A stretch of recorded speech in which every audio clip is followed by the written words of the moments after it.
Hoje é o dia 6 de setembro de 2022. Eu sou o professor Jean Alves Cabral, já estamos aqui com nossa sala aberta. Alguns ilustres alunos, ex-alunos e amigos estão chegando por aqui. E essa noite nós temos dois momentos especiais, bem planejados, para podermos trabalhar.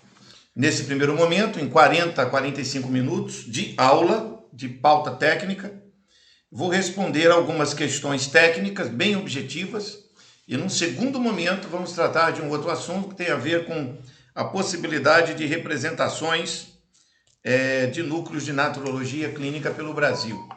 Então, nesse primeiro bloco, iniciando imediatamente, eu tenho aqui perguntas que me foram encaminhadas por diversos alunos nos grupos. E a primeira pergunta que tenho aqui, feita por Natália Monteiro, é a seguinte: professor, qual a sua visão sobre musculação? Então, primeira questão sobre musculação. E eu entendo que a pergunta é extremamente abrangente. Eu vou pontuá-la aqui. Primeira grande questão, musculação. Acho extraordinariamente favorável, excelente, desde que tenha o acompanhamento de um educador físico para que se possa fazer a verificação da métrica. O que é métrica? São as medidas do corpo. A maior parte das pessoas procura fazer musculação ou vai para a academia com a intenção de ter uma estética, né? Um corpo bonito e tal. E normalmente se vê atribulado com a questão do ventre dilatado, da barriga inchada. Mas a grande mancada é pensar o peso, pensar a barriga inchada e achar que vai resolver isso com musculação ou numa academia. Não vai resolver. Prova incontestável que em cada 100 pessoas, se você observar 100 ou 10 pessoas, a maioria não consegue ter sucesso. Isso fica num circuito complicado, porque o indivíduo não tem um planejamento alimentar que faça o intestino trabalhar de maneira correta. Isso é um fato. Atendi recentemente um rapaz que está em acompanhamento e ele chegou com colite ulcerativa. Diversos lugares do intestino totalmente tomados de erosão, de machucados internos, como se fossem pequenas feridas. Por que isso aconteceu? Porque ele foi para uma academia, porque eu quero ficar com os braços grandes, peitoral bonito, e deram a ele lá um pacote de um monte de pó, um monte de suplementos de não sei o que, um monte de coisa. E mandaram ele comer carne, e comer esses suplementos, beber bastante água. Ele fez isso por 4 meses, está todo arrebentado. Eu quero lembrar que tem um grande ator que faleceu recentemente, que fazia o Pantera Negra nos filmes da Marvel. O Pantera Negra é uma personagem do mundo da Marvel, e esse negro, bonitão, todo musculoso, definhou num câncer do intestino. Exatamente porque tinha alimentação totalmente sem lógica. Então, quem vai para a musculação tem que trabalhar métrica. Métrico, o que é isso? Bom, a antropometria é a ciência que estuda as medidas do homem.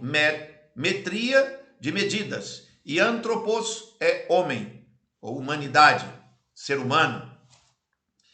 Então, o indivíduo deve procurar um educador físico na academia e dizer assim: eu gostaria que você verificasse a minha métrica. Então, ele vai medir os braços, a ponta de um ombro até o outro, ele vai medir a altura, bacia, vai verificar o diâmetro da panturrilha, da coxa, da bunda, do peitoral, e vai anotar tudo isso.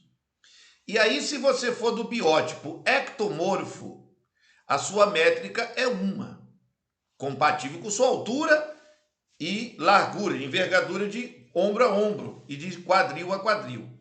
Ectomorfo. Se você for mesomorfo, é um segundo biótipo. E se você for endomorfo, Aí é um terceiro biótipo, existem 3. Todo mundo que vai para a academia sem verificar isso que eu estou dizendo aqui primeiro, todo o resto vai ser atrapalhado. Porque o indivíduo olha para o pessoal, por exemplo, eu chego na academia, vejo um camarada lá de 1,85 m, só que ele tem de ombro a ombro uma estrutura bem mais larga do que a minha, a espessura dele de peito às costas é dessa grossura, ele é um endomorfo, um cara grandalhão, ou é um mesomorfo, um cara tem um peitoral musculoso. E eu sou do biótipo ectomorfo, eu sou do estilo mais magro. Eu nunca vou chegar àquele nível daquele cidadão ali, nunca. Mas o pessoal fica no olhômetro, só no olho. E só de olhar não vai dar certo. Para poder funcionar, tem que ter esse cuidado. Quando for para uma academia, o princípio número 1 é verificação antropométrica. Ou seja, para fechar essa primeira pergunta, como lidar com as medidas? Vou repetir para ficar bem marcado. Nós temos seres humanos que são ectomorfos, mesomorfos e endomorfos. São 3 biótipos humanos existentes na Terra. O ectomorfo é o estilo Neymar. É um atleta magrinho, é um homem magrinho de compleição magra. Verifica-se de ombro a ombro, cintura, de uma ponta da cintura até a outra e a altura. E aí o educador físico na academia vai verificar medidas de braço, medidas de panturrilha, de coxa, de bunda, de peito, de quadril e vai dizer, ó, para você ficar nas medidas perfeitas, para a tua altura, para a tua largura, para a tua espessura, você precisaria ter de braço tanto, de perna tanto, e aí sai as medidas. O nome dessa ciência é antropometria. Então, quem vai fazer musculação tem que verificar isso. Segundo, você tem o sujeito que é do biótipo mesomorfo. O ectomorfo é magrinho, ok?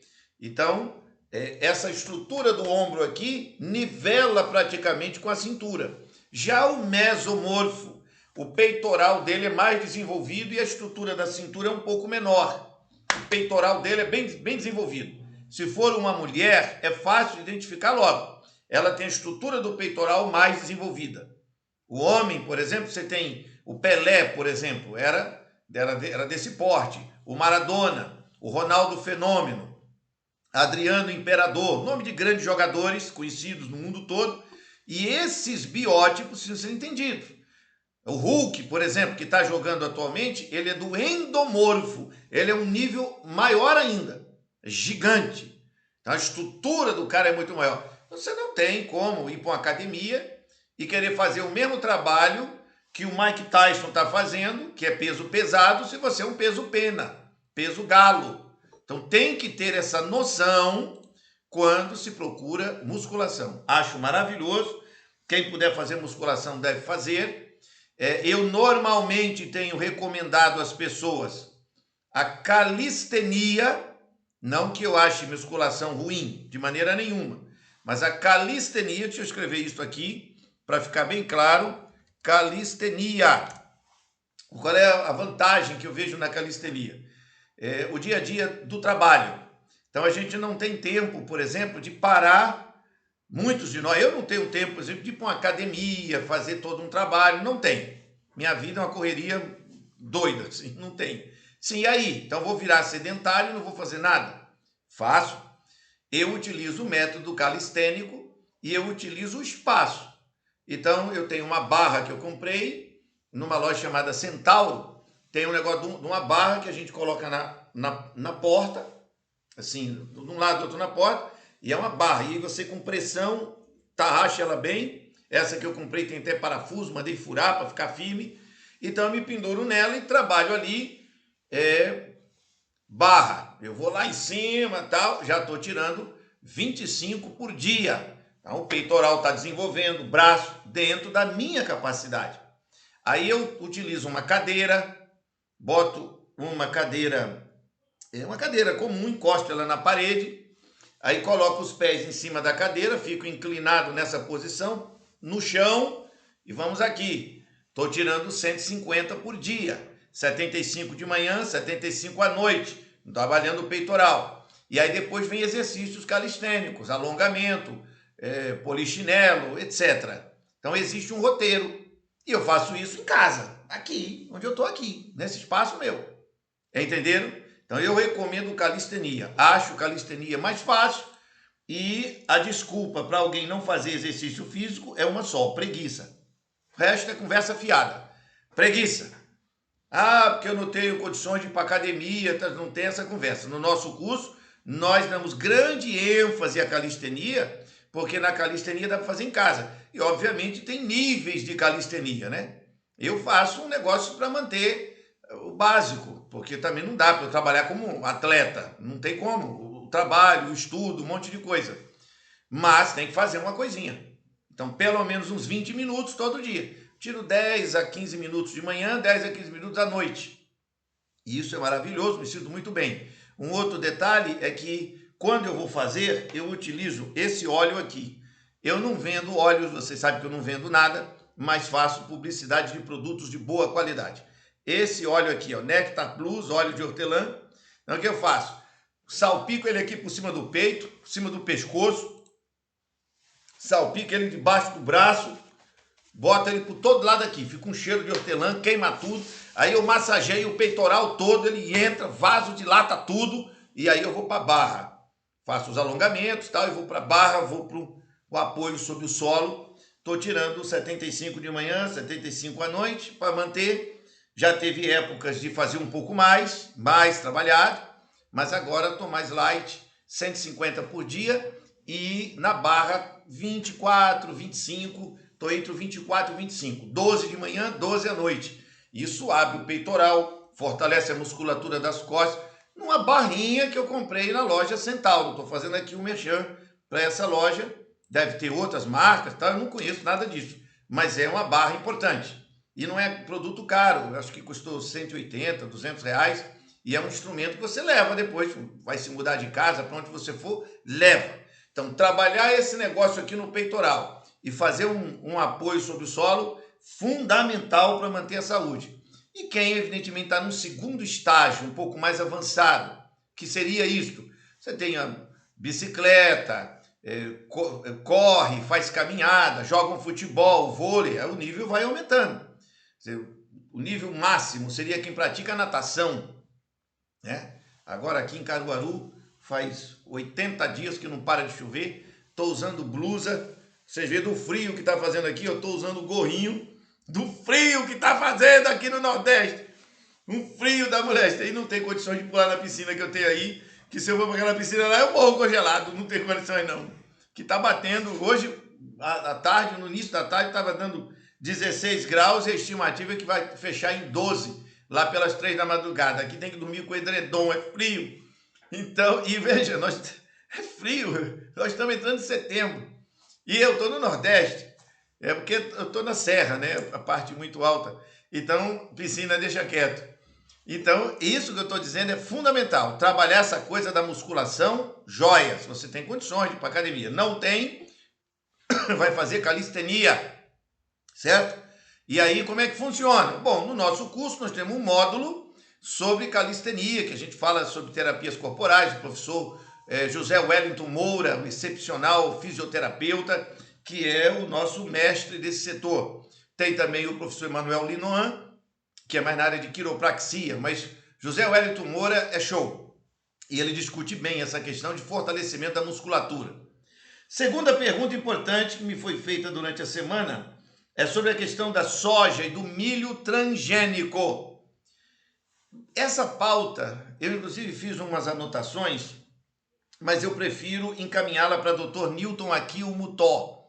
Os nobres alunos que já estão há algum tempo conosco sabem sobre o nosso querido professor Newton Mutó. Porque eu vou encaminhar essa pauta e vou pedir que ele grave um pequeno videozinho e mande para a gente sobre a questão dos transgênicos. 2 motivos. Primeiro, um tema extremamente polêmico para uma resposta rápida.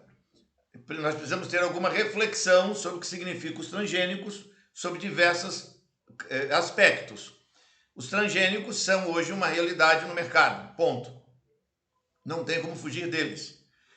E são extremamente polêmicos porque, ao mexer na natureza do alimento, ele não é um alimento natural.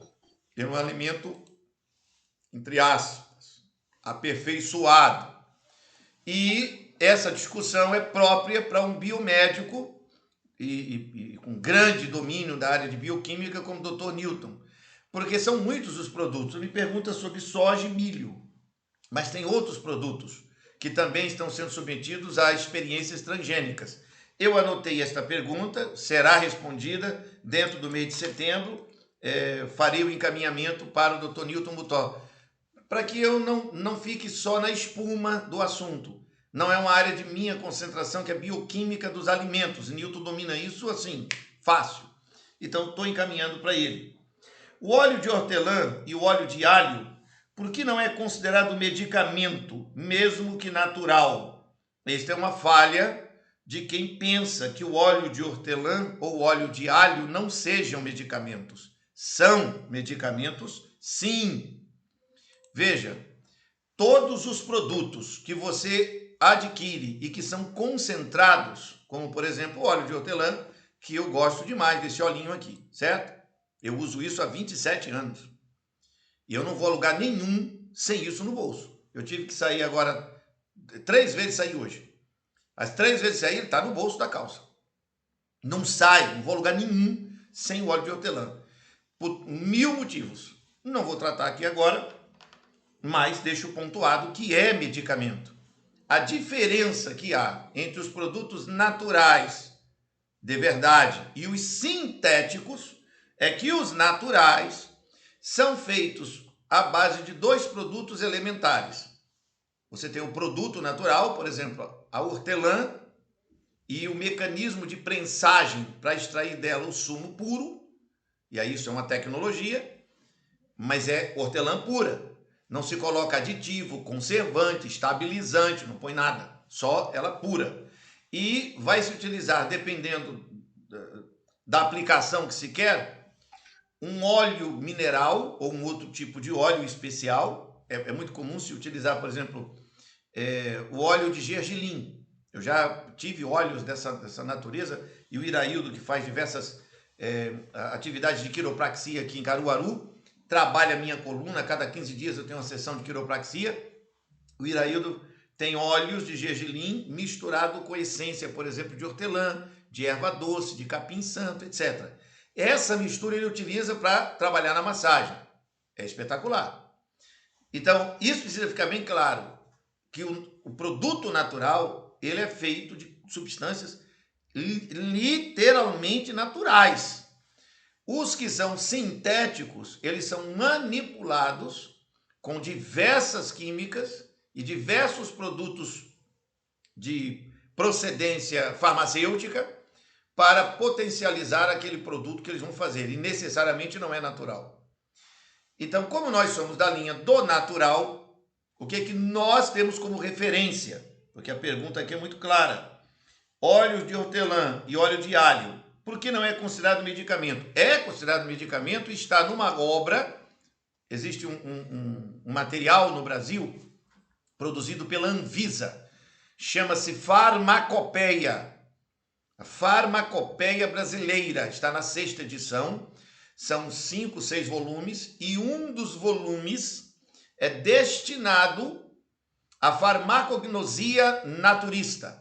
Só plantas e produtos naturais. Nesse material está especificados que tinturas naturais podem ser usadas, que plantas naturais podem ser usadas, que óleos naturais podem ser usados e que extratos podem ser usados. São 4 categorias e eles estão na Farmacopeia. Eu aconselho que os interessados em dominar de maneira mais profunda esta área se especializem em fitoterapia. Existe hoje na UnaSUS, vou escrever isto aqui para que ninguém fique perdido. UnaSUS. O que é UnaSUS? Universidade do SUS. Do SUS, do Ministério da Saúde. Se você digitar UnaSUS, às vezes é tudo junto, certo? Assim, ó, UnaSUS.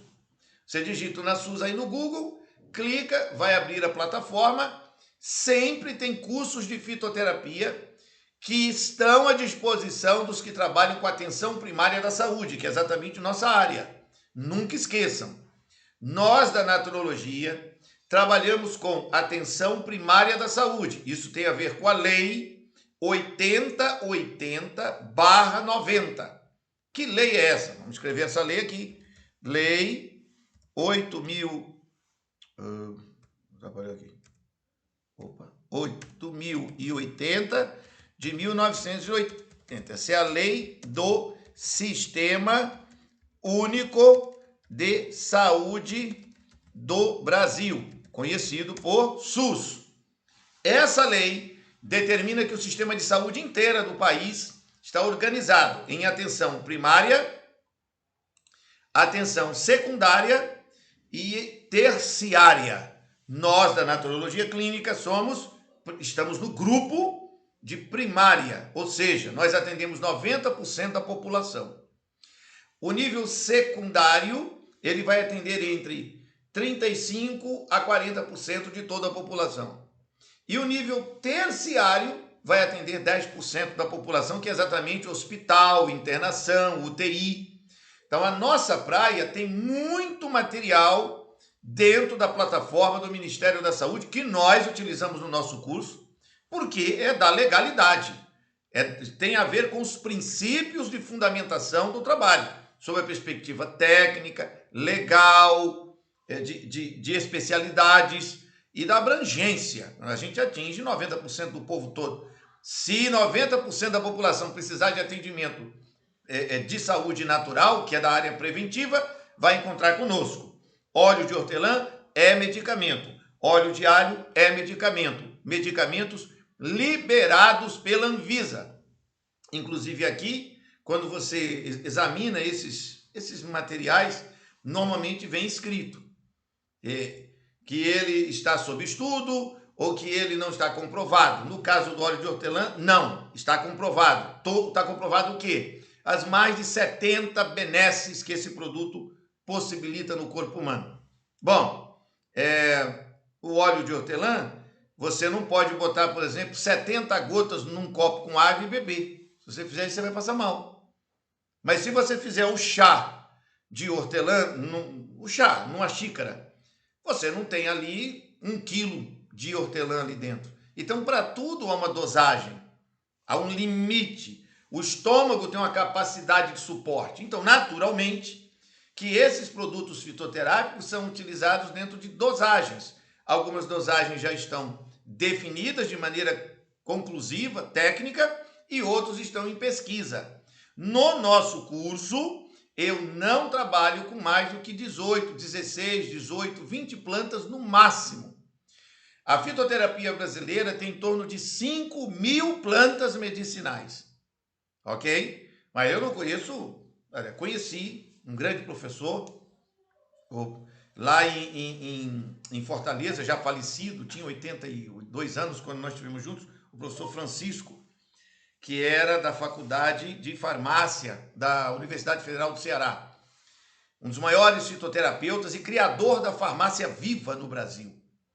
Sim, sob o ponto de vista técnico, sob o ponto de vista da mecânica do processo, né? Que você tem hoje as farmácias vivas nas prefeituras, que são ervanários baseados no modelo africano e no modelo ayurvédico da Índia, onde a prefeitura seleciona uma área de terra e aquilo é trabalhado em parcerias com a Embrapa tal, e plantam as ervas medicinais para distribuição através dos agentes comunitários de saúde para as famílias que precisam de medicamentos preventivos e até curativos, dependendo do cenário.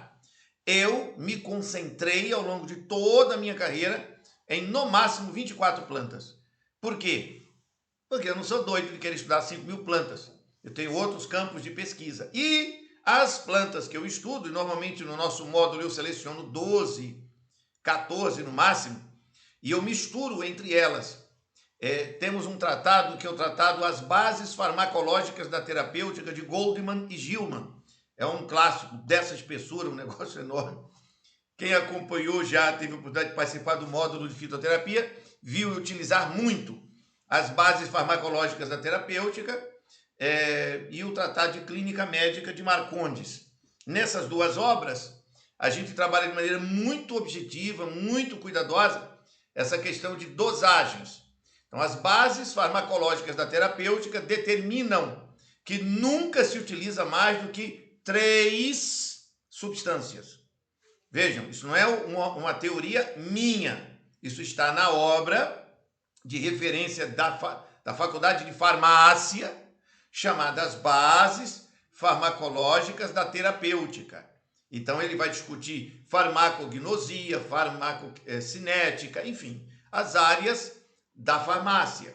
E quando ele discute a questão de dosagens, ele vai afirmar que nunca se usa mais do que 3 medicamentos, porque vai causar conflito químico, vai intoxicar a pessoa. Nós, na naturologia, não agimos de maneira diferente. Por isso, eu nunca indico mais do que 3 produtos de apoio.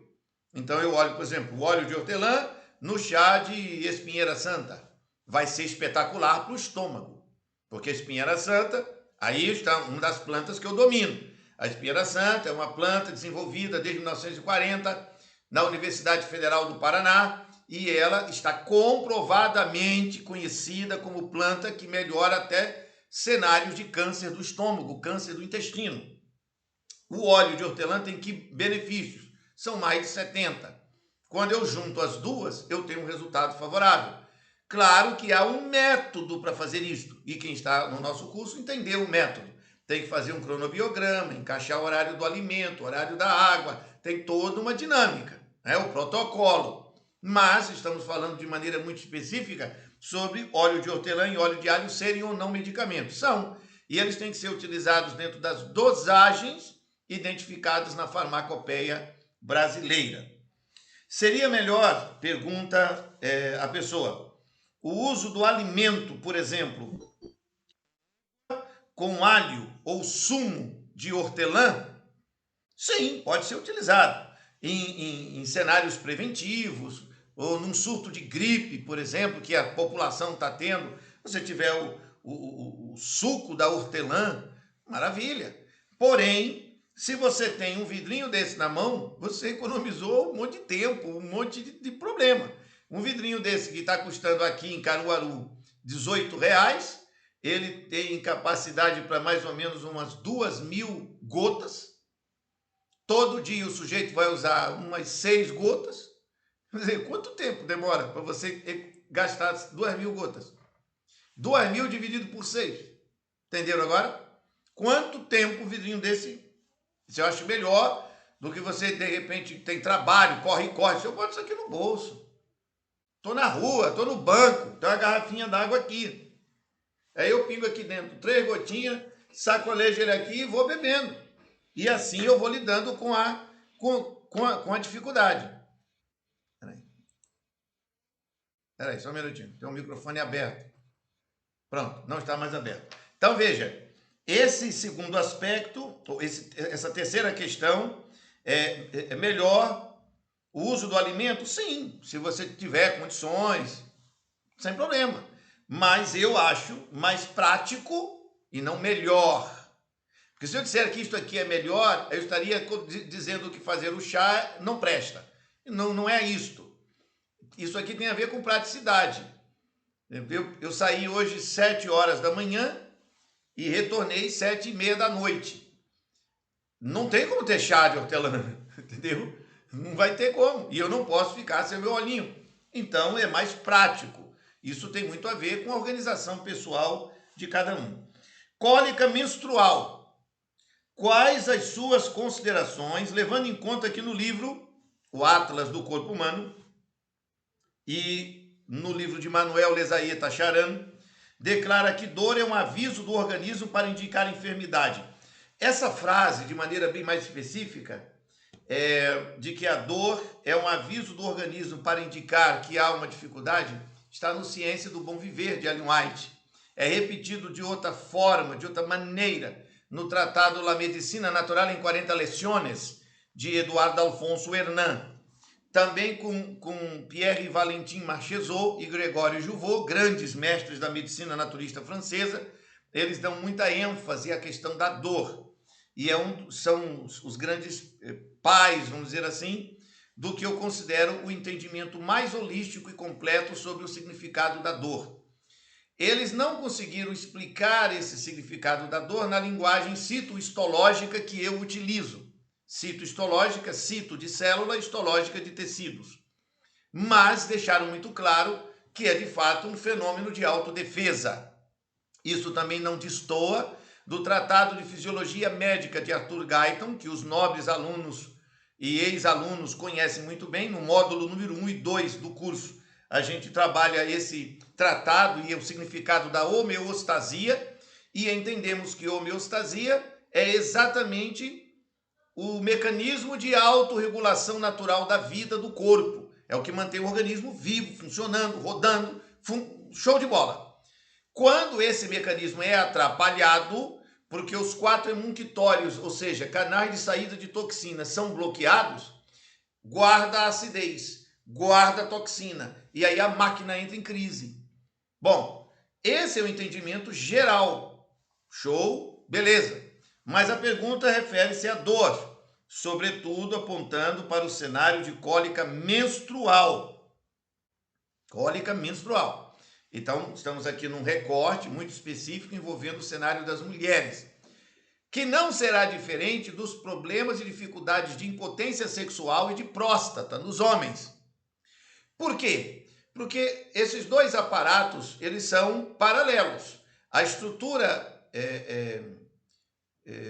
uterina, ovariana, trompas de falópio, vagina nas mulheres, obviamente vai ter um correspondente masculino, que vai envolver próstata, testículos e todo o aparato escrotal masculino. Essas duas estruturas estão conectadas a nervos da coluna vertebral.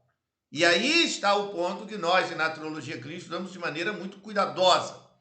Quando você pega os tratados de neurofisiologia e você abre a coluna vertebral e vai examinar os feixes de nervos que saem da coluna, você vai perceber que a partir da L2, a lombar, são 33 vértebras na coluna, você tem as 7 cervicais, 12 torácicas, 5 lombares e a estrutura do osso sacro, ok? Quando você chega nessa parte mais baixa, na altura já do início da bunda, você vai ter ali as lombares e mais abaixo o osso sacro. Quando essa estrutura da bacia, os dois ilíacos que sustentam o miolo da coluna, quando os dois ilíacos, um está mais alto, outro está mais baixo, os órgãos moles que estão aí dentro vão sofrer compressão de um lado e estiramento do outro, ok? Ó, imagine que isso aqui é a estrutura que vai dar origem. Isso aqui é uma perna, isso aqui é outra perna, isso aqui é a estrutura óssea.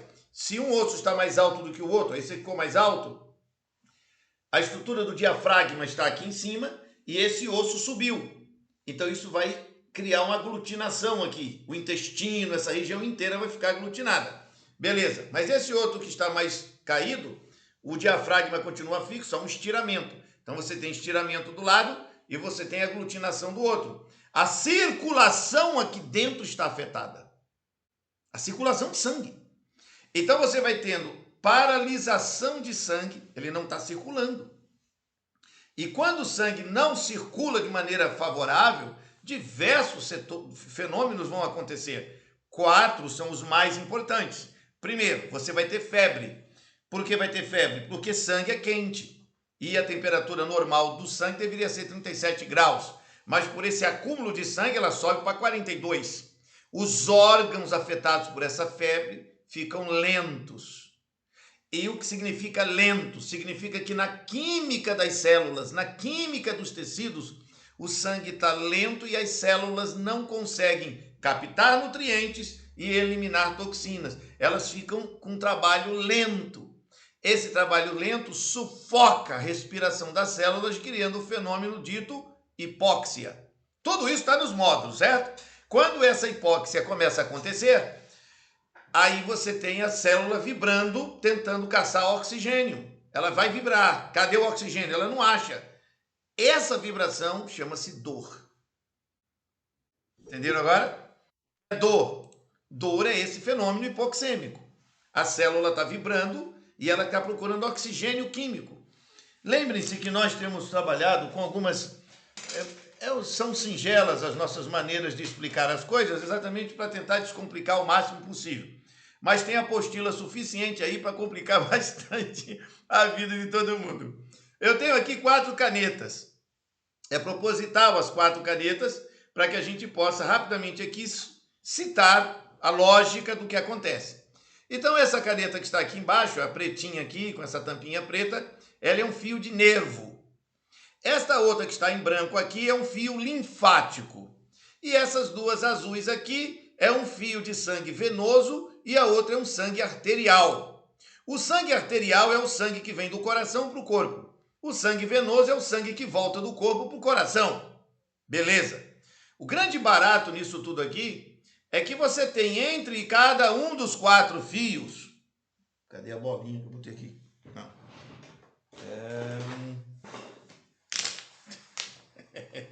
Pera aí que eu estou procurando o que eu botei. Ah, tá aqui, achei. É a moedinha que eu estava procurando. Eu botando a moedinha, você parece a moedinha exatamente para servir de exemplo. Volta aqui para os 4 fios. Então tem um fio de nervo, um fio linfático, um fio venoso e um fio arterial. A vida corre nisso. Eletricidade corre nos nervos. Eletricidade, eletromagnetismo humano. Você tem aqui no fio linfático, o que corre aqui? Água, linfa. E nesses outros 2 que estão em azul, curiosamente devia ser 2 canetas vermelhas, mas enfim, corre sangue. Entre estes fios, entre eles, você tem essa bolinha aqui, essa moedinha, representando o quê? Células. Células. Elas estão por toda parte. 100 trilhões de células. Para todo lado, todo lado, todo lado, todo lado. Célula para tudo quanto é canto aqui. Ok? Muito bem.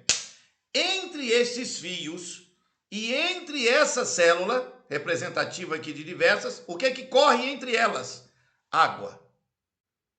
Água fluídica primordial. 70% do corpo humano é feito de água. Água mesmo. Muito bem.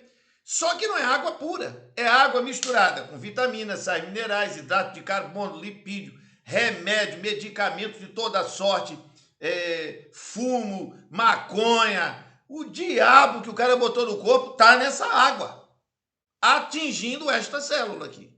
Toda essa química está atingindo essa célula. Ora, esta célula, na sua parede aqui, ela tem uma membrana. Essa membrana quer captar oxigênio, puxar para dentro para criar trifosfato de adenosina, que é a vida da célula, o ATP, a energia, dentro desta célula. Mas para ele fazer isso, aqui fora, ao redor, tem que ter uma água fluídica, leve, sem radicais livres, sem substâncias lixo. Aí, entre estes fios, e esse é um ponto fundamental de se entender, entre estes fios, notem bem como funciona. Então, aqui, entre esse fio aqui, vou pegar um arterial e o linfático, separei os 2, entre eles, na parede de cada um tem um monte de furinhos. E aqui também tem furinhos. Pelos furinhos deste aqui, sai linfa e ela entra na água que está ao redor da célula. Ok? Sai aqui do linfático. Não esquece, o branco representa aqui nessa minha manifestação aqui, nesse exemplo, nessa maneira lúdica de explicar, você tem aqui, sai desta parede, água, linfa, de dentro do tubo. De dentro desse tubo azul, que seria o sangue, o que é que sai? Sangue. Não sai sangue. O sai de dentro desse fio, plasma. O sangue é constituído de 2 partes, plasma e elementos figurados. Nos elementos figurados você tem leucócitos, plaquetas e eritrócitos. E o que tem no plasma? Vitaminas, proteínas, sais minerais, medicamento, hormônio, balaio de gato todo que você anda comendo e bebendo. Está no plasma. E está dentro da linfa. E essa mistura química, ela vai sair pelas paredes aqui da linfa, vai migrar para a água ao redor desta célula aqui. Então ele flui aqui na região. E de dentro do tubo de sangue vai sair plasma e vai se misturar, mas também vai voltar para dentro desse fio e desse outro o que tiver aqui ao redor. E o que estava dentro da célula e que ela não quer foi jogado pela sua membrana para fora. E esse é o ciclo homeostático acontecendo em 100 trilhões de células e em bilhões e bilhões de fios linfáticos e fios nervosos e fios de sangue. Quando o sujeito come feito um doido, não tem planejamento, bagunça generalizada, o que acontece? Olha, o óbvio.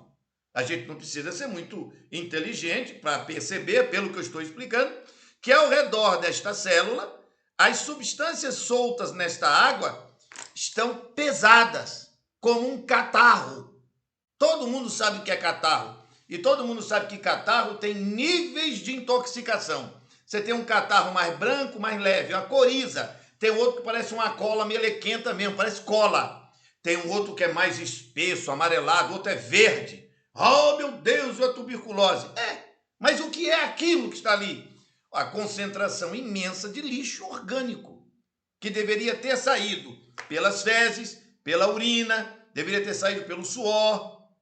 O sujeito não faz cocô, o sujeito não urina direito, porque não bebe água, não come direito, não faz atividade física. É o circuito fechado. Percebem? E isso, gente, é fisiologia. Isso não é a medicina naturista fantástica que o professor Jean está ensinando. Não! Isso está em qualquer tratado de citohistologia, de fisiologia, a bem da verdade que não explicado com essa facilidade e simplicidade que eu aqui emprego. E por que emprego desta forma? Depois de 26 para 27 anos estudando esse negócio, eu não podia chegar aqui e ficar falando de angioplasmas, protoplasma. Eu vou deixar todo mundo doido. Eu tenho que chegar com uma linguagem simples, objetiva e clara. Bom, mas a pergunta que foi feita é sobre dor. A pergunta é sobre dor, ligada ao cenário menstrual. Esse cenário que eu estou pintando aqui, que é básico, essencial entender, que envolve células, imagine que esses 4 fios aqui agora, esses 4 fios, nervo que está ligado à coluna, uma coluna que está fora do lugar. Então, a energia eletromagnética não está legal. O fio linfático, que tem que correr plasma e água, está torto. Porque quando a bacia saiu do lugar, aglutinou de um lado e distendeu do outro. Não circula. Aí esse útero, na parede dele, todo ele constituído de células, porque ele é um órgão. E os órgãos são constituídos de células. E dentro do tecido do útero, você vai ter células, mas você vai ter também os 4 fios. E água na parede dele. Como está tudo torto, não flui, esta célula precisa sobreviver. A célula, estudamos nós isso no módulo 1, módulo 2, e citohistologia, etc., que esta célula, para sobreviver, ela precisa produzir aqui dentro uma substância chamada trifosfato de adenosina, é o ATP. Sem essa substância produzida pelas mitocôndrias dentro da célula, essa célula vai entrar em estresse oxidativo e vai morrer. Bom, como a célula vai lutar para viver, ela entra em vibração eletromagnética. A membrana cria essa vibração. E essa vibração atinge o cenário dos 4 fios, que não conseguem responder. Por que não conseguem responder? Porque a bacia inteira do cara está fora do lugar. A bacia inteira dessa mulher está fora do lugar. Isso que eu estou dizendo é absoluto. Isso não tem relativo. Estão desafiados todos vocês a verificar a coluna vertebral na região lombar de mulheres que no período de menstruação tem cólicas terríveis. Vai estar desalinhada a coluna. Ela tem escoliose, ela tem lordose, tem cifose, bico de papagaio, hérnia de disco, na região da T12, T11, T12, que é a torácica 11, até o cóccix. A bacia está fora do lugar. Agrava-se o cenário, olha como a coisa fica complicada. Além dessa bacia estar fora do eixo, você tem aqui no meio dela, bem aqui no meio, nessa estrutura, lembre aqui uma perna, outra perna e a estrutura da bacia, certo? E aqui, bem aqui no meio, você tem a região da vagina, ok? Bem aqui no miolo, você vai ter todo o aparato feminino. Estrutura de ovários, trompas e tal. Beleza. E o que que tem em cima disso aqui? Em cima disso tem o intestino. O intestino vai esmagar esses órgãos se ele estiver cheio. Aí que você olha para as mulheres na rua e vê aquela pança, aquela barriga enorme, aquele ali tudo é merda, cocô, bosta, fezes, guardada nas tripas, pesando em cima de uma bacia deslocada. O sangue não circula no órgão, na peça. É dor. Menstruações são verdadeiro terror. E aí, por que não circula há anos, décadas, essa estrutura da linfa? Lembrem, na estrutura linfática, está aqui os 4 fios de novo. Lembra que nesse fio aqui linfático, nós temos as bolinhas especializadas chamadas linfonodos, que são mecanismos de autodefesa para filtragem de bactérias, para fazer a fagocitose. É o sistema imune. Só que está tudo torto, não circula água, não circula sangue, não circula nada. Então isso empedra e vira bolotas. Bolotas que serão chamadas de nódulos, cistos, câncer. A menstruação está ruim, está doendo, tem que então fazer o quê? Primeiro, desintoxicar o intestino para tirar esse peso mecânico que está em cima. Tem pior. Quando você pensa nos 4 fios e você pensa nas células, tá aqui as células, não é só isso. Esse peso do intestino em cima do útero, em cima do ovário de trompas, porque é um peso. Tá? Olha para a sua barriga e pensa, essa barriga está pesando em cima da minha região. Nos homens, impotência sexual, dificuldades desse cenário é o quê? Coluna fora do lugar e o peso do intestino em cima da região. Não circula sangue na estrutura de base da próstata. E o nervo que deveria estimular o pênis para o sujeito ter a ereção não vai acontecer. Por que não vai acontecer? Porque o nervo está bloqueado na raiz dele, lá na coluna. E eu vejo a galera dizendo, não, tem um chá aqui que eu vou tomar. Que mas é chá, querido? Ou põe essa bacia no lugar, limpa esse intestino, que tem outro problema gravíssimo. Todo o sangue que vem do coração para o corpo vai descendo e passa dentro do intestino e vai depositar substâncias do intestino nos tecidos do pênis, da próstata, do útero, do ovário e vai intoxicar tudo, criando ao nível químico, vai criar o quê? Peraí, deixa eu receber mais um colega aqui. Vai criar ao nível químico o quê? Lembra? De novo, tá aqui a célula.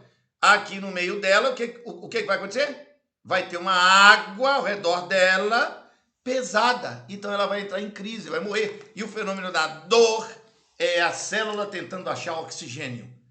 Vibra. E essa vibração se torna tão gravemente intensa que chega ao nível de dores imensas. Da pessoa, em alguns quadros, desmaia. Tamanho a crise de dor.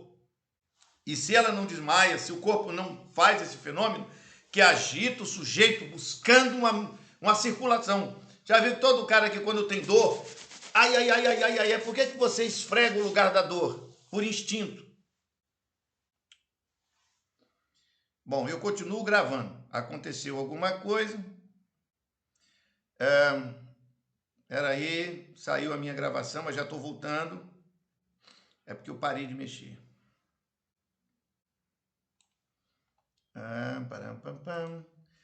Eu continuo gravando, como todo mundo que está acompanhando a gravação está vendo. Eu saí do ar por algum motivo, que eu não sei qual é, mas eu continuo fazendo a gravação. Espera um instante. Estou abrindo aqui o meu sistema, pode ter sido uma oscilação do sinal. Isso a gente sabe que é muito normal aqui no glorioso Nordeste, acontece isso com certa frequência. Espera aí que no minutinho eu estou retornando. Você que está assistindo essa gravação, não saia. Vou continuar com o raciocínio. Tem mais 3 perguntas aqui que eu quero fechar antes de avançar, ok? Espera aí, só um minutinho. Ó, eu estou ainda, está tentando reconectar aqui, não está conseguindo. Vocês estão vendo, ó. Perdeu a conexão, tente reconectar. Eu vou paralisar. Encerrei. A chamada foi encerrada porque a conexão foi perdida.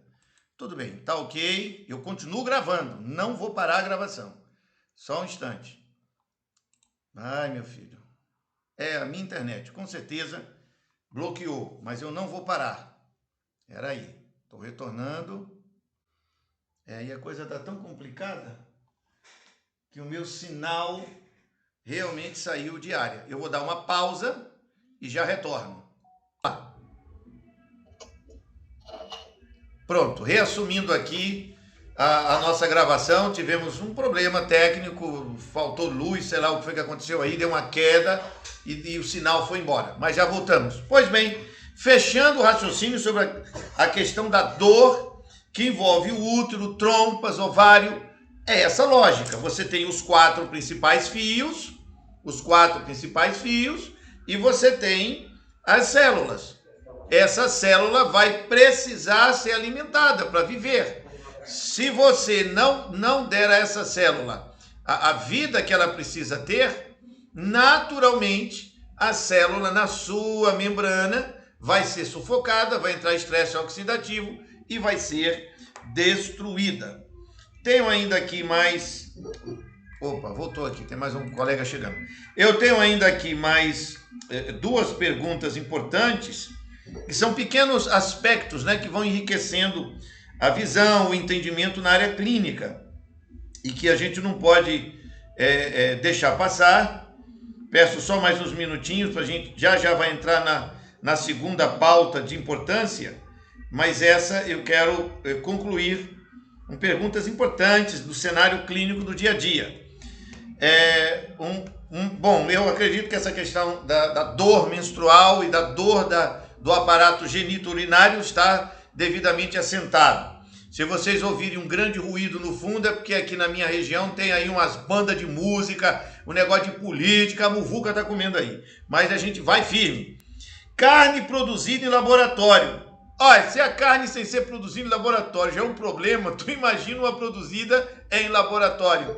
Eu só tenho uma palavra para dizer sobre essas maluquices. E inclusive tem outras maluquices que agora que é comer insetos. Tem aí uma campanha mundial que diz que se você comer insetos, você está preservando a natureza e o meio ambiente. Vai vendo, né? Eu não vou falar nada sobre isso, deixa quieto, a gente trata disso em outro dia. Uso de células troncos não é nossa praia. O uso de célula-tronco não é nossa praia porque nós somos a atenção primária da saúde. E o uso de célula-tronco está ao nível terciário da saúde. Quando é que célula-tronco é utilizado? Em situações extremamente complexas, de doenças que são congênitas ou de males que foram adquiridos em circunstâncias muito extraordinariamente especiais. Não é uma coisa que o cidadão vai ali na farmácia e diz, me dê um copo de célula-tronco. Não funciona assim. Para trabalhar a célula-tronco, tem que ter todo um aparato cirúrgico. Então não é nossa praia. Bom, se a pergunta foi o que eu penso disso, eu acho que isso é uma bênção, uma maravilha, uma dádiva que o Criador deu aos médicos cirurgiões. E sempre que eu falo desse assunto, e que eu já acompanhei, inclusive, algumas pessoas que estavam com doenças gravíssimas e que pela tecnologia da célula-tronco foram recuperadas, estão vivas, trabalhando, vendo seus filhos e podendo louvar a Deus. Quando eu falo desse assunto, eu sempre gosto de lembrar que é uma tendência de muitos naturistas criticar os alopatas porque são a medicina da cirurgia e eles utilizam drogas, etc. Espera um minutinho. Para começo de conversa, fazer cirurgia é um negócio que inventou foi Deus. Ou alguém já esqueceu o que foi que Deus fez com Adão no Jardim do Éden? Esqueceram o que foi que Deus fez com Adão no Jardim do Éden? Que o nome que se dá àquilo é cirurgia. E um detalhe, mutilatória. Ele fez uma cirurgia em Adão e tirou coisas de Adão para fazer uma mulher. Isso é simbólico, isso é uma fábula. Não interessa, o princípio já está enunciado. Que princípio? De que toda tecnologia de saúde que for utilizada para preservar a vida, salvar pessoas, aliviar dores e possibilitar a presença desse indivíduo com a sua família, podendo viver o amor de sua família, é de Deus. Acabou essa conversa. Ponto final. Ah, foi feito um negócio que é para magoar, machucar, destruir, mutilar, acabar, arrasar com o cara. Não é de Deus. Fácil de entender isso. Se a técnica da célula-tronco for usada de maneira séria, sensata, inteligente e levanta a vida do sujeito, louvado seja Deus. Eu quero também citar um outro aspecto importante, que esse assunto de célula-tronco é um assunto bem específico. Não é nossa praia. Por quê? Porque nós não fazemos cirurgia. Nós não trabalhamos com cirurgia de célula-tronco. E não é qualquer pessoa que é submetida a um negócio desse. São casos muito específicos.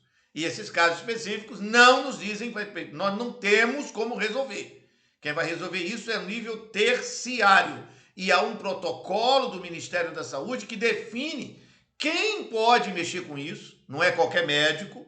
Não é qualquer médico aí que pode chegar, vou fazer aqui um tratamento usando célula-tronco. Não pode. Isso tem que ser gente autorizadíssima, sabe? Gente muito preparada e selecionada pelo sistema. Então, como não é nossa praia, eu quero deixar registrado meu completo apoio a essas grandes figuras. Alguns deles eu os conheço, inclusive lá em Brasília, na nossa Academia de Ciências, são verdadeiros gênios. Os caras são monstros. Pega lá o menino com a doença rara, que nasceu com aquilo, por um monte de fatores. Não vai resolver se você tentar trocar a água aqui ao redor e você tentar trocar a vida que está correndo aqui nos fios. Por que não vai? Porque a célula dele, essa célula aqui, nasceu com anormalidade. A célula dele é anormal. Já nasceu assim. E com o uso de célula-tronco, eles conseguem corrigir aspectos dessa célula. Como isso acontece? Bom, fique à vontade. Tem livro que não é mole aí na internet, vídeo, documentários, vai estudar. Doador e receptor de órgãos. Gosto muito dessa pauta também, e eu me baseio, obviamente, por uma questão. Sob ponto de vista físico, eu acho que é uma maravilha. Repito, se é para manter o cara vivo e mantê-lo com sua família, podendo compartilhar as alegrias do viver, é de Deus. Para mim é assim. Agora, a questão de doar órgãos, ela é muito delicada para alguns grupos. Os testemunhos de Jeová, por exemplo, não aceitam fazer esse tipo de trabalho e nem receber sangue de outras pessoas. É uma questão muito específica, não vou entrar nesse mérito, e é um grupo muito específico sobre essa pauta. No meu entendimento, eu acho que doação de órgãos e, acima de tudo, os médicos ao nível terciário, que são terciários, cirurgiões de altíssima performance, que conseguem fazer um negócio desse, manter o cara vivo, e são de Deus, entendeu? É a medicina lá de Deus com Adão fazendo Eva. Na Academia Brasileira de Ciências, a Abrace, o meu patrono da minha cadeira, que é a cadeira 48 de Ciências Médicas, é Euriclides de Jesus Zerbini. É o meu patrono. E foi o 5º ser humano na história da humanidade a fazer um transplante de órgãos e manter a pessoa viva. Isso é um negócio espetacular. O cara abriu uma pessoa numa mesa cirúrgica, um menino, na época foi a cirurgia que ele fez, transplante de coração, e ele conseguiu, mantendo o menino com um monte de aparelhos, tirou o coração do menino, jogou no lixo, pegou um outro, botou ali, costurou, e o menino continuou sendo o menino e virou homem, e teve família, e teve filhos, e abençoou sua casa. Então, meu respeito a esses grandes profissionais que são de Deus. Para mim, são de Deus. Agora, eles não atendem 90% do povo. Eles não são medicina preventiva. Nós, em cada 10, atendemos 9. Isso está no livro A Ciência do Bom Viver, entre a página 124 e 128. Nesse trecho haverá um momento que a eminente Ellen White vai dizer assim, Se as pessoas seguirem corretamente os tratamentos naturais, 9 em cada 10 vão ter melhora. Mas a própria Ellen White admitiu que em 10, 9 poderão ser abençoados. Por quê? Porque em 100 pessoas, 90 têm problemas de saúde, porque a coluna está fora do lugar, porque a alimentação é ruim, porque estão usando drogas demais, porque não dormem bem, porque elas não conseguem ter um equilíbrio na vida do trabalho, porque estão endividadas, porque são arrogantes, orgulhosas, presunçosas, têm problema no casamento. São problemas de comportamento, são problemas de estilo de vida. Em cada 10, 9 tem esse tipo de problema, que é a maioria. Agora, 10% são afetados por questões que nós não temos como controlar. Quer um exemplo? Um acidente. O sujeito aqui, eu estou muito bem, estou tranquilo. Aí eu saio de carro, tal, o cara veio e bateu. Eu quebrei as 2 pernas. Vou fazer o quê? Botar chá de erva doce? Eu quero um cirurgião. E de preferência que me faça pelo menos andar, porque a minha perna já era. Mas bote uns ferros aí, bote uns negócios e eu consiga andar para fazer cocô sozinho no banheiro. Deu para entender? Essa falta de senso prático, objetivo, concreto, torna muitos naturistas verdadeiros imbecis. Como se estivesse vivendo numa bolinha, o fantástico mundo da vida natural. Ei, os seres humanos ficam velhos. Ah, mas se ele tivesse seguido as coisas naturais. Pois é, a vida não é assim não. Os boletos vão chegando. As pessoas não têm dinheiro para comprar certas comidas. Tudo isso não pode ser descartado quando eu vou fazer uma análise de um cliente no consultório. Eu tenho que pensar essas questões. Um cliente aqui na minha frente. Aí eu viro para ele, não. Existem tâmaras que são importadas da Síria e que agora estão um pouco caras porque eles estão em guerra. Mas eu vou recomendar para o senhor, abre aspas, tá de sacanagem? Fecha aspas. Tâmaras da Síria? Você é doido? Você é doido? Você arranja alguma coisa que seja mais razoável, dependendo do cliente. Porque se meu cliente for o Felipe Santon, por exemplo, aí o negócio é diferente, que o cara tá estribado no cuscuz, tem dinheiro ali na parada. Olha ele mostrando aí na tela. Olha aí, ó, que beleza. Tá vendo aí na tela? Olha aí, ó.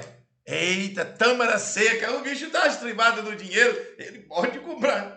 Ele pode comprar tâmaras.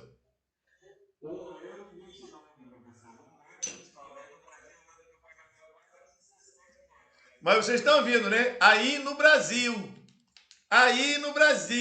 tá entendendo? Era quanto aqui?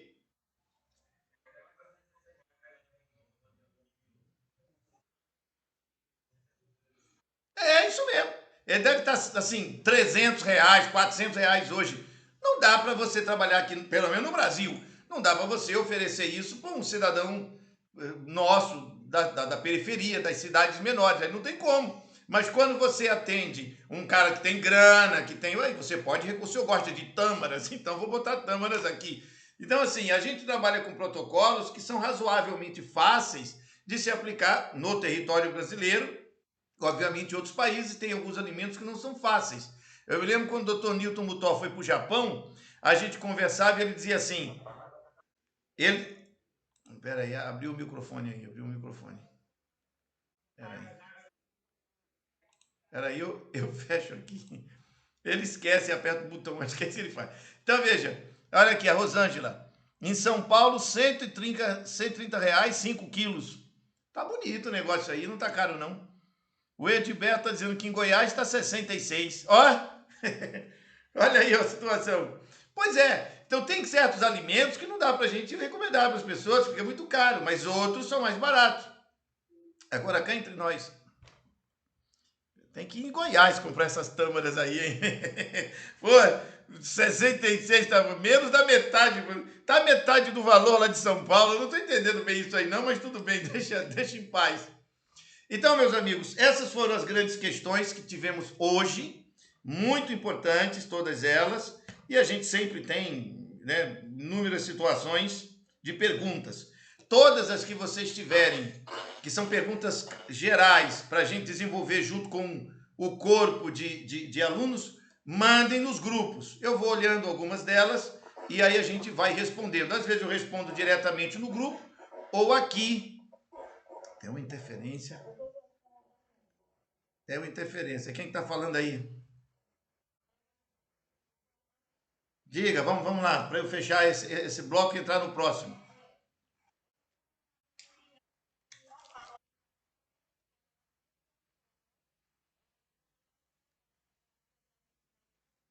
Certo? Sim, com certeza.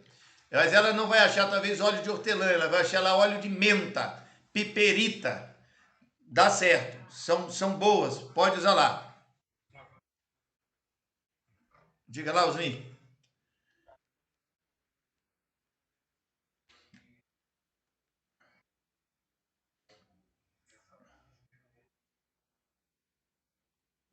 Perfeito,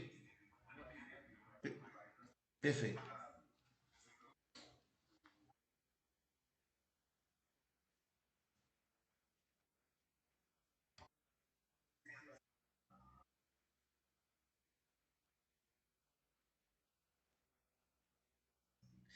Muito boa essa sua pergunta. Nós sempre recomendamos óleo de hortelã com o estômago vazio no horário da água, porque a absorção pura da água ela vai ser de 20 minutos. Ou seja, você pega assim uma garrafinha dessa aqui e bebe, digamos, a metade dela ou ela toda agora. Bebi, muita sede, bebi ela toda. Essa água que eu acabei de beber, em 20 minutos estará na minha corrente linfática.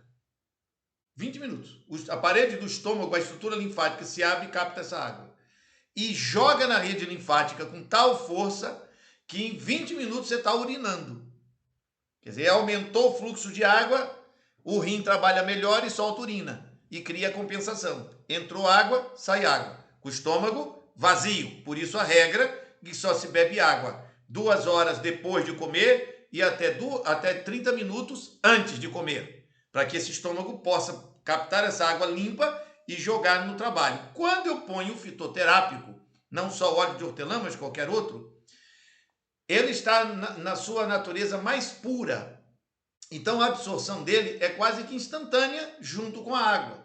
A bem se dizer que no caso do óleo de hortelã, uma parte considerável dele fica na parede interna do estômago, vasodilatando.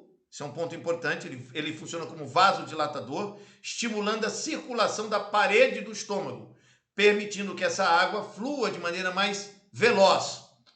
Parte desse hortelã, com suas propriedades, né, o mentol e etc., vai acompanhar esta água dentro da rede linfática. E aí onde está o segredo espetacular do hortelã. Usado de maneira frequente e cotidiana, ele vai estar presente em toda a água primordial do corpo, com o mentol. Por isso, quem usa hortelã o tempo todo, do jeito que a gente ensina, não tem gripe, não sabe o que é chikungunya, não pega Covid, não tem tuberculose, não tem pneumonia, porque é a presença do mentol, que é um produto extremamente agressivo contra as bactérias, mas vasodilatador da parede das células. É um negócio de Deus, porque não tem outra explicação. Ninguém chegou no assim, eu sou um cientista, vou no laboratório, vou inventar um produto que será espetacular para o estômago, vai melhorar o desempenho da água, vai proteger a membrana de célula, vai matar a bactéria. Um detalhe, nasce aí numa beira de calçada. É o Criador, gente. Quando que a gente estuda medicina natural, dá glórias a Deus o dia inteiro. Porque isso é um escândalo, entendeu? Fica os caras no laboratório, gastam 1 bilhão, não conseguem fazer uma folha de hortelã. E qualquer cachorro sabe mastigar hortelã porque sabe que aquilo é bom para a saúde. Então, é assim, quando a gente lida com essa ciência, é só espetáculo. O que eu sei sobre hortelã, e que é uma das plantas que eu sou mais apaixonado, por que sou apaixonado? Por quê? Pô, espetacular. A gente pega argila verde, põe água com óleo de hortelã,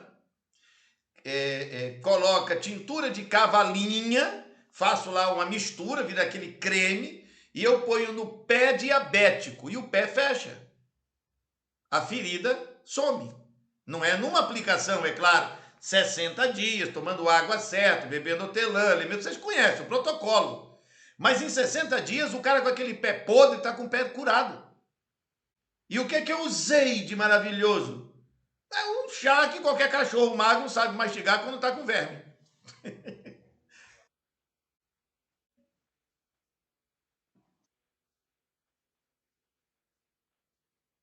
Não tem. Não tem preço. São 26 anos vivendo histórias assim. E, gente, para mim é o sentido da minha vida, entendeu? Qual é a minha missão? Minha missão é isso. Quando eu vejo a cara da família, já atendi uma mulher em Caririaçu, cidadezinha perto de Juazeiro do Norte, no sul do Ceará. Faz muitos anos, eu contei isso em algumas das aulas aí, são muitos os casos, mas eu me lembrei desse agora, que também foi muito emblemático. Uma mulher de 70 anos, o ventre enorme, o peito grande, e um dos peitos, você encostava a mão nele e do mamilo, que não tinha mais, saía pus. Um furúnculo foi criado no peito da mulher. A família entrou em desespero, que era mãe de 11 filhos, um monte de neto, gente pra caramba, uma fazenda, um negócio tremendo. E me chamaram, fui lá, quando cheguei vi aquele quadro, eu perguntei, né, vamos ver aqui, como é que tá o seu intestino? Ah, eu nem sei, não funciona. Tá, mas não funciona? Como assim não funciona? Ah, faz um mês que eu não faço cocô. Como? Faz um mês, tá? Vamos tentar lembrar o que a senhora andou comendo. Aí uma das filhas disse: não, ela foi na casa de um parente nosso em Senador Pompeu, que é um município bem no miolo lá do Ceará. Chegou lá, o pessoal matou um porco, rachou o bicho no meio e deu a ela, comeu ele todinho esse mês aí. A mulher tinha um porco, gente, metade de um porco dentro do bucho, porque ela começou a comer aquele porco e não fez cocô nenhuma vez, desde que começou a comer o porco, e comeu o bicho todinho. Isso era barriga de porco e o peito podre. E eu, com a graça de Deus, em 63 dias, entregamos essa mulher com o peito curado para fazer uma cirurgia plástica. Um dos filhos médico não sabia o que fazer. E levou para fazer cirurgia para reconstrução de um mamilo. Mas entreguei saudável. Como? Ah, foi lavagem intestinal. A mulher queria me matar. Ela estava com ódio de mim. Diga, esse nego veio aqui para botar esse cano na minha bunda. Esse infeliz, eu passar por uma humilhação dessa, eu sentado, só pensando, que humilhação, mulher, só tá morrendo com furúnculo, comendo peito, eu tô tirando um porco podre pela bunda e a senhora tá com raiva de mim? Maldito seja! Eu sou obrigado a comer esse mingau com esse gergelim, eu agora virei um passarinho. A mulher estava pilhada de ódio, produzindo cortisona, ácido lático, estava intoxicada. Quando 63 dias terminou, aí eu tive diversas vezes e tal, esculachado. No dia 63, o filho dela com os exames na mão. Ela não tem nada 100% de cura. Era a filha chorando de um lado, o neto chorando do outro, todo mundo feliz. E aí eu tive mais uns 500 clientes por causa dessa história lá no Juazeiro do Norte. Quer dizer, isso é uma cura, gente.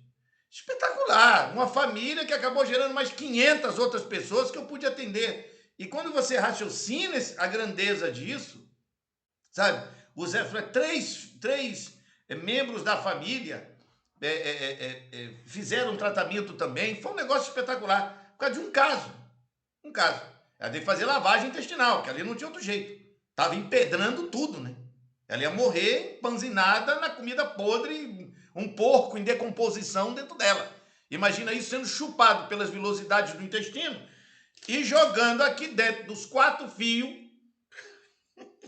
no meio das células. No meio das células. A célula não sabe que é aquele caldo de porco que está aparecendo naquela água. Tá entendendo? Quando você entende essa lógica científica, básica, primária, tudo se alinha. Não tem como não entender a clínica naturista. Que não é uma, sabe, energias, uma coisa mística. Mística é um escambau. É limpeza do corpo, renovação de célula, troca de substâncias. É um negócio científico. E quando você começa a entender isso, você diz, cara, isso aqui é um mapa de cura. Isso aqui é um esquema para melhorar. Não vou curar todo mundo. Mas como diz a gloriosa Ellen White, em cada 10, 9. Só aplicar o método. E a gente vai ver isso numa próxima terça-feira, que o protocolo de naturologia foi criado em cima de um parágrafo de Ellen White na página 127 do Ciência do Bom Viver. Fica aí com vocês a dica para vocês lerem e tentarem achar onde está o protocolo. Eu não vou dar pista nenhuma. Página 127. Nesse momento eu vou encerrar a gravação da aula, estou gravando direto, teve essa interrupção por causa de um sinal que caiu, mas eu dei pausa na gravação, retomei e vou passar a nossa segunda pauta da noite, certo? Então deixa eu só ir aqui